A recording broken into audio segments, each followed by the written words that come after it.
everybody. Welcome back. You're watching Have You Heard on Rude Rangers Entertainment, and we are talking about all things love. I am talking with my very wise, powerful, and beautiful co-hosts and friends, Verdell and the fitter woman, Orlandina, and we've got lots to say about love. I want to bring across some concepts that I've read about, very popular concepts by Gary Chapman in his book, The 5 Love Languages. And these are brilliant concepts. And I just want to, talk with you a little bit about those today. So in this book, which I highly recommend, Gary Chapman talks about each of us having a love tank within us. And when we are related to in our love language, that fills our love tank. Mm-hmm. And when we are not related to in our love language, our love tank gets empty. Okay. Mm-hmm. And so everybody has a primary love language. Just like everybody has a primary spoken or written language, you might have a secondary language and you might know, a few languages, but there's one that's your primary. And so the concept is kind of, if we can really get in touch with that primary love language, we can identify what our language is, then we will be able to receive love the way that we need to. We'll be able to identify the love language of the others in our lives, both our romantic partners and all the people in our life, so that we can fill their love tank. And so there are 5 of them. I'll run through them really fast, okay? The first one is words of affirmation. So words of affirmation simply means that what fills your love tank is when you hear words of praise or words of affection. So anything from I love you, wow, your opinion is so valuable to me and it helped me so much, you're so beautiful, you're so handsome, that meal that you cooked is so wonderful, that book that you wrote is so powerful. These are words of affirmation, and of course millions more. Second one is physical touch. Okay, so with physical touch, that's what fills your love tank.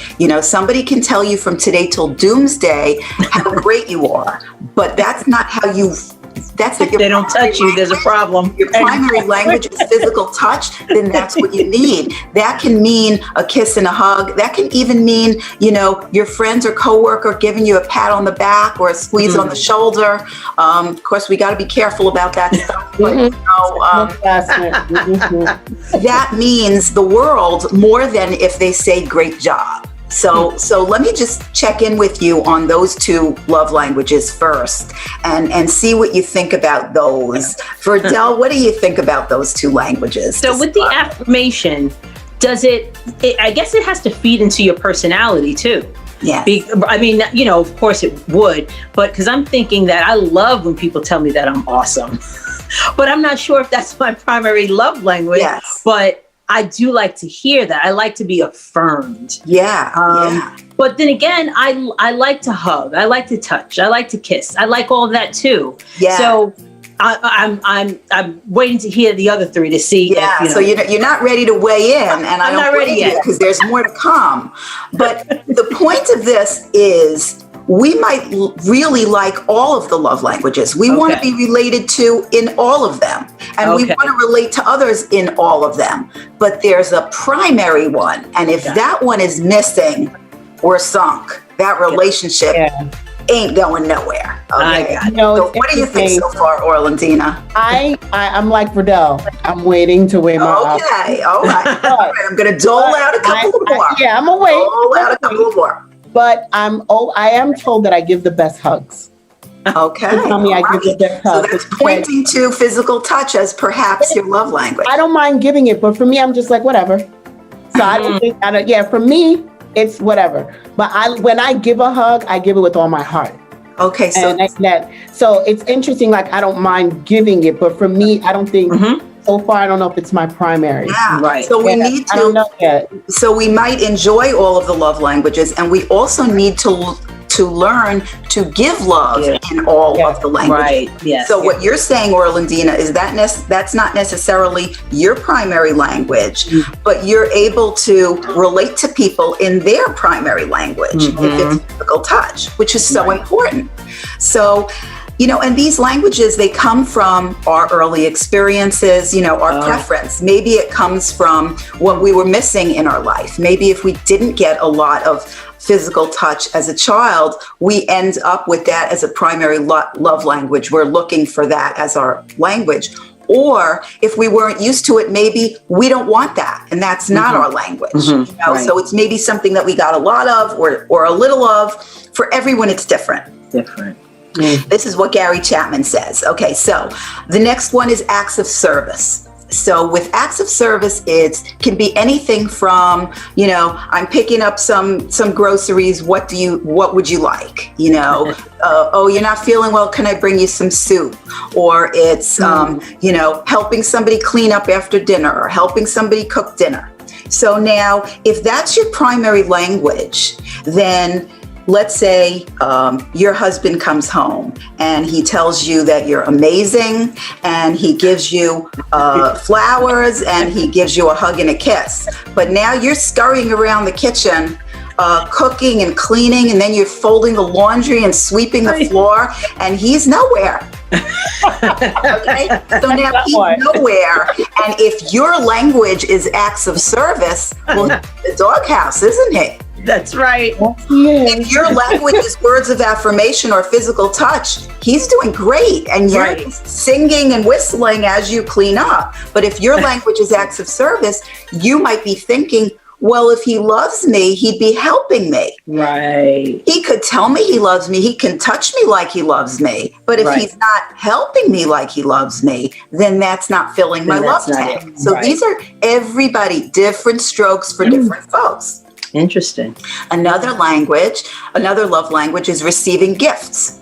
So gifts does not have to be extravagant. It doesn't have to be that fancy car that you ladies were talking about. Something like this. It could be that. It could be, I just went on a hike and I picked this wildflower for you. I thought it was beautiful. I know you love purple. It could be, it doesn't have to be something expensive. It's it's just the act of the physical something of receiving gifts is what's important to that person who's that's their love language. And quality time is the last one. So all these things, okay, great. You might tell me great things. You might hug me and kiss me. You might be helping me. But if you won't sit on the porch and have a conversation with me, if you won't take a walk with me, if you won't plan a day trip somewhere, if you won't go out for dinner with me, if you won't, really carve out time to spend quality time with me, then my love tank is still going to be empty. Wow. So now you can see the fun. Words of affirmation, physical touch, acts of service, receiving gifts, quality time. Listeners, I hope you're figuring out which one it is for you, and we want to hear you commenting because we want to support each other in this. What do you think now, Orlandina? What's your love language, honey? I would think my primary one is acts of service. Show me.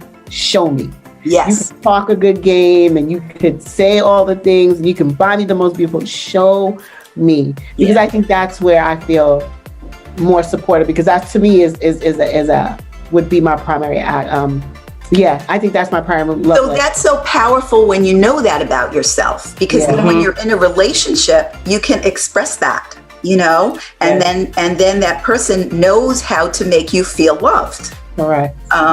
So that's great. What about you, Verdell? What's your language? I do like the service, the way that you put it in context, helping out.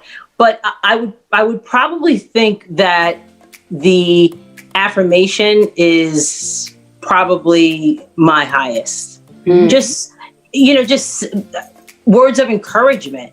Yes. And being affirmed. Affirmation, Right. Knowing that what I'm doing is enough, I guess.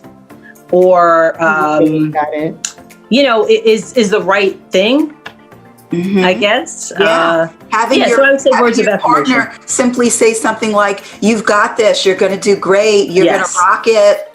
Right. You're going to rock it like you always do. Those Right. are words of affirmation. Absolutely. Mm-hmm. Hey, mine is a toss up between physical touch and words of affirmation. Mm-hmm.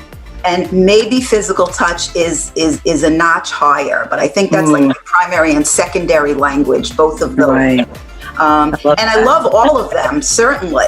I mean, yeah, they all sound pretty good. They all If sound you have really to good. choose, you have to choose. And you can think of these, if you think of these around children, right? If you come home from a trip, there may be one child who you bring them a little souvenir that costs $3, and they're so excited and they're playing with it all day and they're lit up because they feel Right. loved because maybe their language is receiving gifts. Another child, you bring it home, they don't even look at it. But if you say, come on, let's take a walk and I'll tell you about what it was like there, they're lit up because they're all about quality time. Yeah.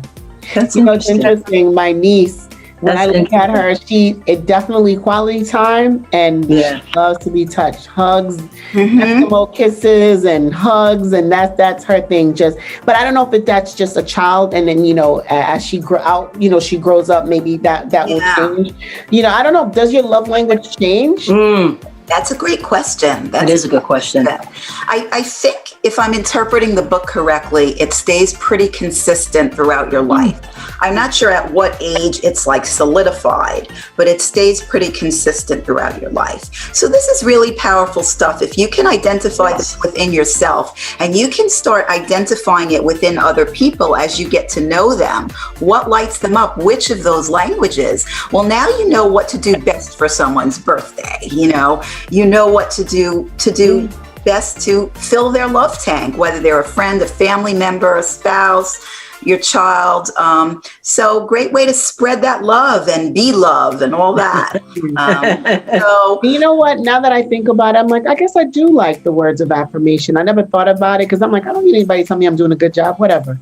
But but there is something to be said about, I noticed that I like to hear if I'm doing it right. Are you doing it right? Because I will always question, am I doing this right? Is it okay? So everybody's going to have their own brand of words of affirmation. That's the kind of words that you love. So you get into the nuances. So we have to go to a commercial break. You are listening to Have You Heard? Powered by Rude Rangers Entertainment. Share, comment, tell us what your love language is. We want to hear about it and we want to answer your questions about it. We'll be right back, so don't go away.